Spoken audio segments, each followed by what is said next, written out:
Et c'est vraiment s'insulter soi-même que de croire que parce qu'on va passer quelqu'un sous silence, il n'existera plus.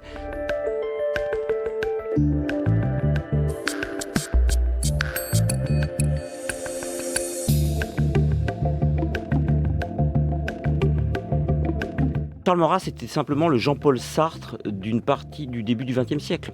Si vous enlevez Charles Maurras de la compréhension d'une époque, vous enlevez l'influence qu'il a eue sur Marcel Proust, vous enlevez l'influence qu'il a eue sur Apollinaire, vous enlevez l'influence qu'il a eue sur André Gide, et vous enlevez l'influence qu'il a eue sur Jacques Lacan. Maurras, qu'on le veuille ou non, fait partie de l'histoire des idées en France. Et le déconnecter du passé, l'arracher à la mémoire, c'est précisément oublier l'influence intellectuelle phénoménale qu'il a eue. Je ne crois pas qu'il y ait un journaliste qui ait plus publié que Maurras en son temps. 10 000 articles, Maurras. À peu près. Et c'est vraiment s'insulter soi-même que de croire que parce qu'on va passer quelqu'un sous silence, il n'existera plus. C'est une forme de révisionnisme officiel.